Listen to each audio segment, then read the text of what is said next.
Bapak Mama serta saudara-saudara, Soda Molek Neu Ita Basa. Salam bagi kita semua. Jadi kalau saya bilang Soda Molek Neu Ita Basan, Bapak Mama menyambutnya dengan Neu Ita Basan. Kita ulang Soda Molek Neu Ita Basan. Salam bagi kita semua. Silakan berjabatan tangan kiri, muka belakang. Katakan Soda Molek.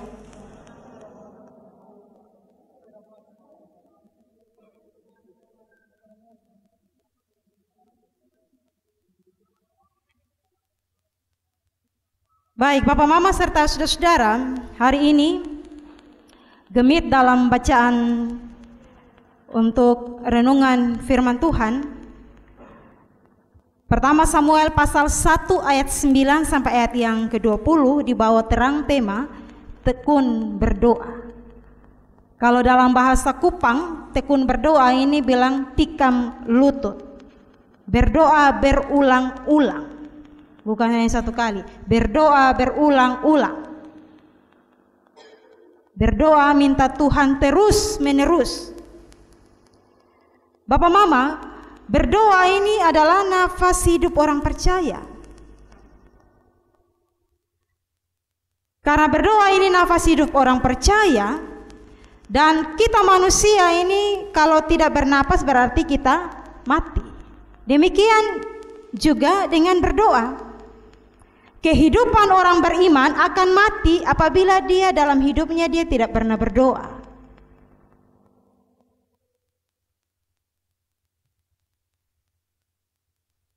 Aktivitas doa haruslah dilakukan secara terus-menerus. Tetapi Bapak Mama, tidak semua orang beriman mampu untuk melaksanakan aktivitas doanya secara rutin, bahkan terus-menerus dalam kehidupannya. Ada berbagai faktor yang dijadikan alasan. Salah satu faktor itu karena terlalu sibuk. Sibuk dengan berbagai pekerjaan. Ada pula yang telah berusaha membangun aktivitas berdoanya secara terus-menerus dalam hidup, tapi terkadang dia belum mendapatkan jawaban doa, akhirnya dia berhenti. Dia tidak mau berdoa.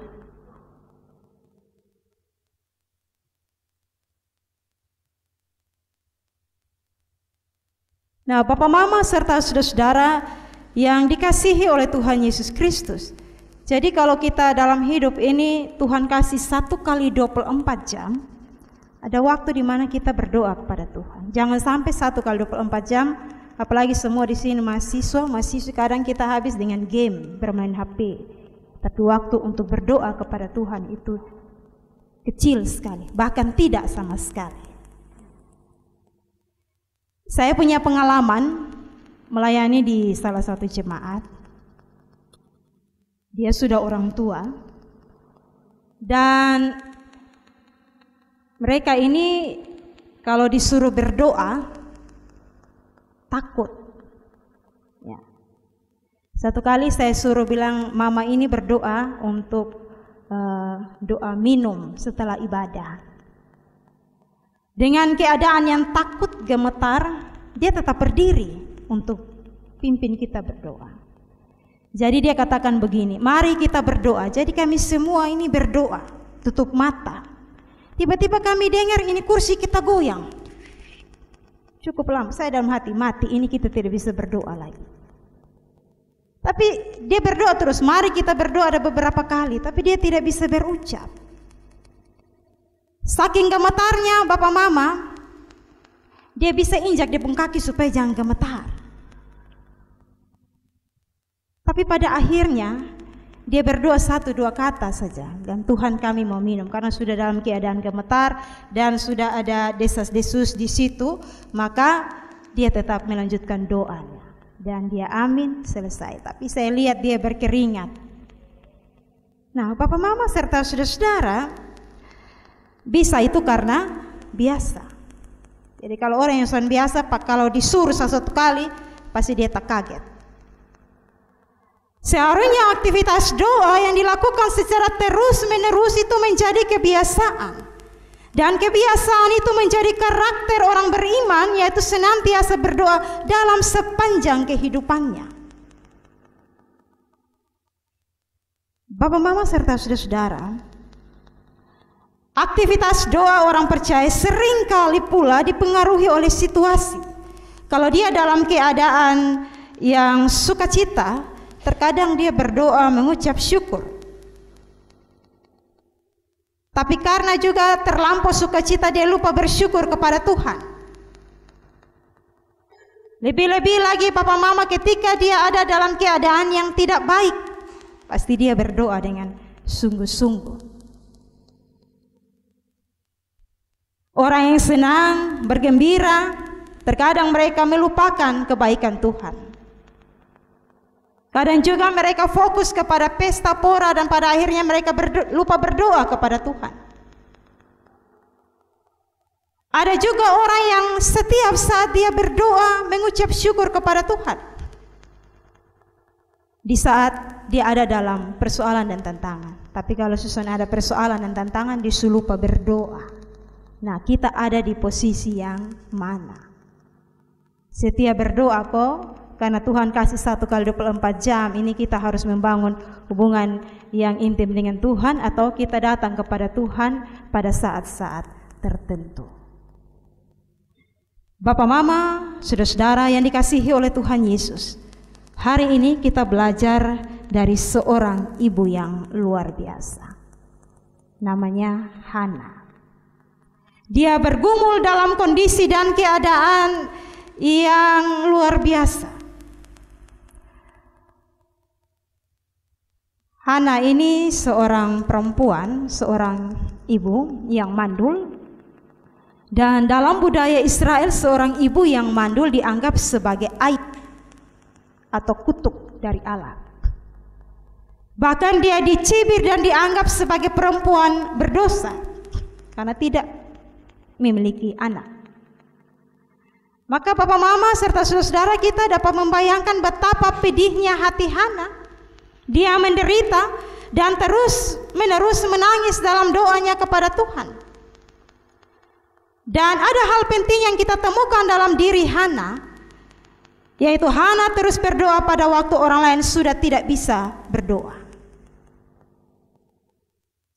Ya, ada orang yang mengatakan bahwa penderitaan itu mendekatkan orang kepada Allah. Coba dia ada dalam keadaan baik, dia lupa berdoa. Tapi kalau dia ada dalam keadaan tidak baik, pasti tiap saat dia dekat dengan Tuhan, berdoa, bahkan dia rajin berdoa. Pada waktu penderitaan atau persoalan itu kita rasa dapat kita atasi dengan mudah, kita belum merasakan dorongan untuk berdoa. Baru kalau ternyata soal itu tidak beres, mungkin persoalan itu semakin parah, semakin besar, kita mulai cemas. Bahkan kita juga mulai tidak berdaya. Baru dorongan doa itu mulai muncul. Oh, ternyata salah, mesti berdoa. Tapi kadang juga Papa, Mama, doa itu semakin kendor dan mungkin berhenti sama sekali. Karena semakin kita berdoa, persoalan tidak semakin ringan, tapi justru semakin parah dan besar. Kemudian kita berhenti untuk berdoa karena kita berpikir bahwa Tuhan tidak peduli lagi dengan doa kita. Papa, Mama, serta saudara-saudara, beda dengan Hana. Ya. Hana ini seorang ibu yang penuh dengan doa. Setiap saat dia berdoa. Karena apa? Karena situasi di sekitar Hana pada waktu itu bukanlah situasi yang gampang. Dan umat Israel pada waktu itu sudah semakin jauh dari Allah. Mereka tidak peduli lagi dengan doa. Orang-orang yang tekun berdoa malah diencek dan dianggap aneh. Untuk itu Bapak, Mama, ketika Hana berdoa mencurahkan isi hatinya kepada Tuhan, Imam Eli menganggap aneh dan menyangka bahwa Hana ini sedang mabuk. Kita lihat ayat 13 sampai ayat yang ke-14. Papa Mama serta saudara-saudara, suasana rumah tangga Hana juga tidak mendorong orang untuk berdoa. Ada rasa cemburu dan sakit hati dari Penina. Bahkan setiap kali Hana hendak pergi mendekatkan diri kepada Tuhan di rumah Tuhan, Penina berlaku jahat kepada Hana dan membuat Hana marah. Penina ini istri kedua Elkana. Jadi karena Elkana dengan Hana ini tidak punya anak, maka Elkana mengambil Penina lagi untuk istri kedua. Dan tentu Bapak Mama dalam perlakuan ini berlangsung tahun demi tahun. Dan Hana ini memang seorang ibu yang sungguh hebat. Saya pikir kalau di Kupang Bapak Mama mangkali ini 2 perempuan ini tiap hari dan 2 barui dalam rumah. Beta istri tua, lu istri muda, kalau pun hak apa? Pokoknya orang Kupang bilang ini kali dan 2 injak barui dan seterusnya. Tapi Hana ini perempuan yang hebat, ibu yang hebat. Saat diperlakukan sangat sakit tahun demi tahun. Sampai pada akhirnya Hana berdoa, dia tidak bisa berkata-kata. Dia bibir sayang komat kami. Makanya Imam Eli bilang Hana ini sedang mabuk, karena dia susun mampu lagi berkata-kata. Dia menangis, dia berdoa. Nah, Bapak Mama serta saudara-saudara yang dikasihi oleh Tuhan Yesus Kristus. Dalam situasi yang demikian, Hana membawa pergumulan dan persoalannya kepada Tuhan. Ia mencurahkan segala keluh kesahnya kepada Tuhan sambil menangis. Hana tidak pernah melupakan Tuhan dalam persoalannya. Dan dia bawa itu dalam doanya kepada Tuhan. Dia tidak terlebih dahulu menceritakan persoalannya kepada orang lain. Ya, mungkin bagi orang lain ketika dia berbagi persoalannya dengan orang lain, dia punya beban semakin ringan. Namun ada kalanya Papa Mama serta saudara-saudara, ketika kita mencurahkan persoalan kita kepada orang lain, kepada sesama kita, orang Kupang bilang curhat kepada orang lain, persoalan kita itu akan menjadi bahan pembicaraan banyak orang. Bukan mendapatkan penguatan dan topangan serta memberikan solusi, malah bisa menimbulkan masalah baru. Ya. Ada kalanya jika seorang menceritakan atau curhat akan persoalannya, orang yang mendengar curhatan kita, kadang mereka mengambil kesempatan untuk mendapatkan keuntungan dari situasi tersebut. Berawal dari saling curhat, ya, bercerita, ya, pada akhirnya bukan jadi teman curhat, padahal jadi teman yang lain. Ya, seperti pagar makan kembali tanaman. Kadang kotong salah curhat, pada akhirnya kotong dapat susah tambah lah. Jadi hati-hati, curhat itu kepada Tuhan saja. Jangan curhat orang lain. Kotong baru omong tentang ubi, tapi di luar sana sudah jadi kolak. Nah, sudah campur aja.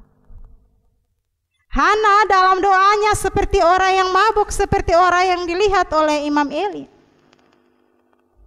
Hana tidak berbicara secara lantang dan keras sehingga semua orang dapat mendengarkan doanya.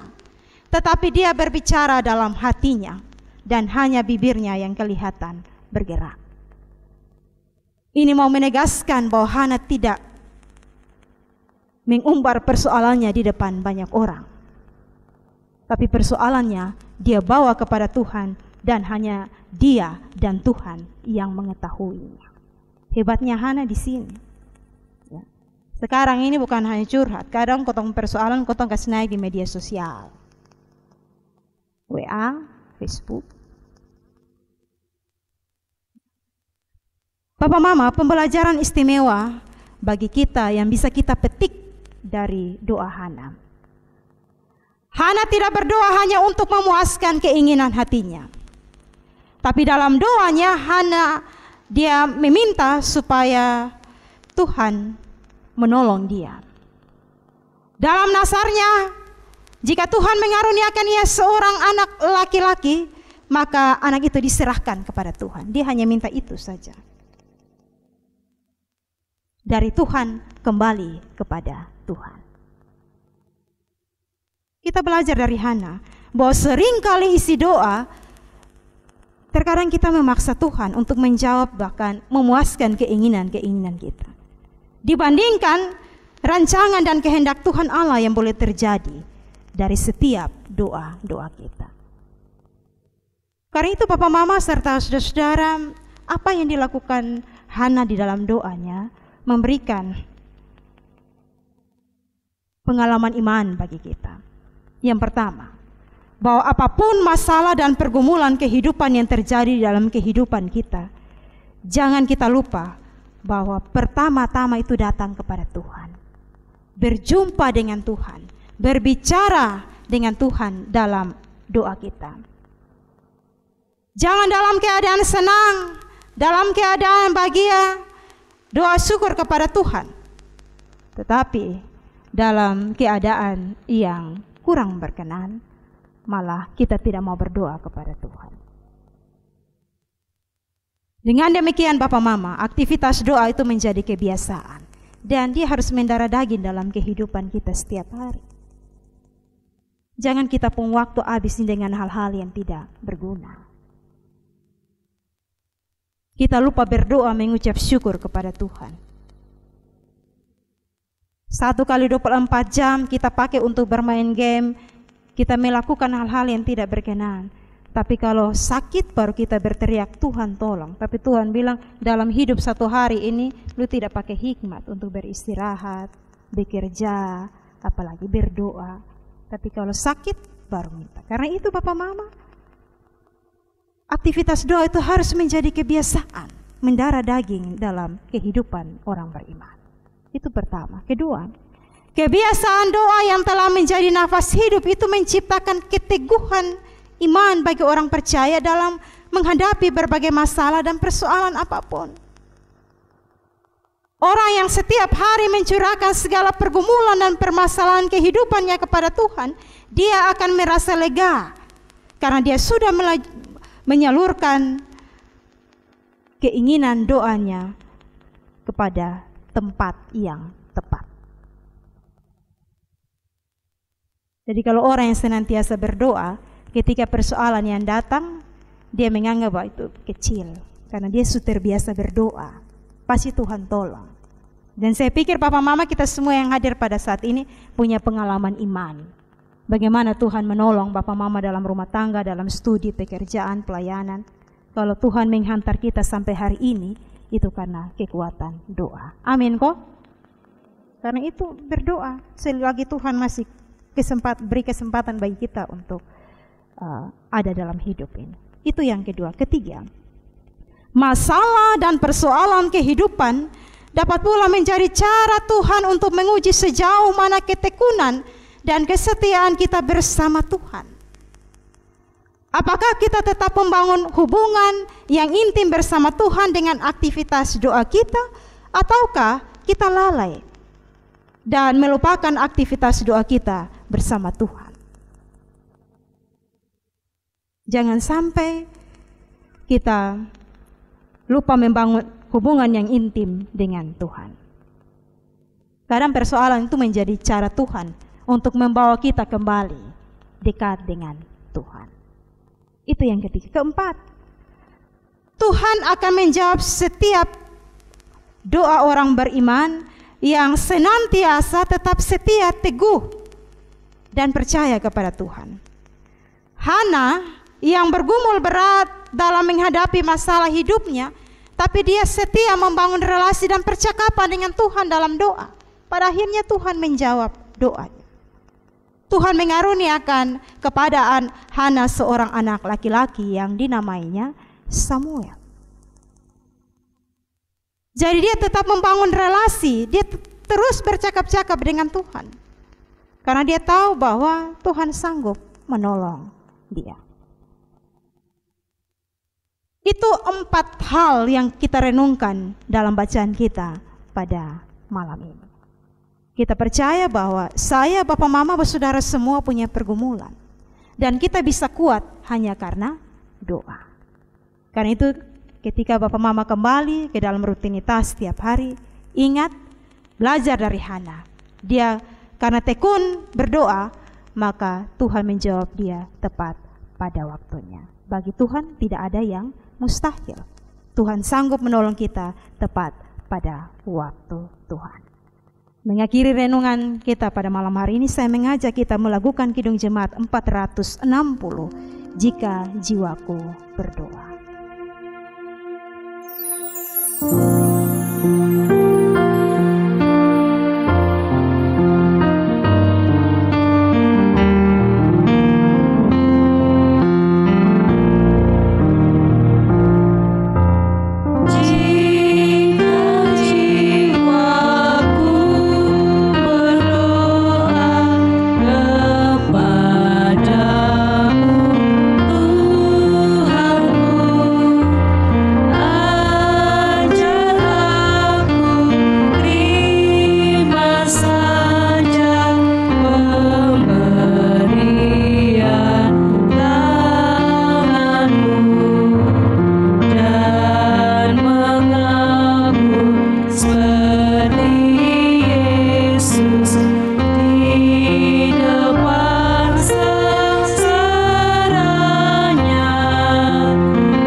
Firman Tuhan malam hari ini, dan kita mendengarkan pujian kor musik etnis rote untuk pujian yang kedua.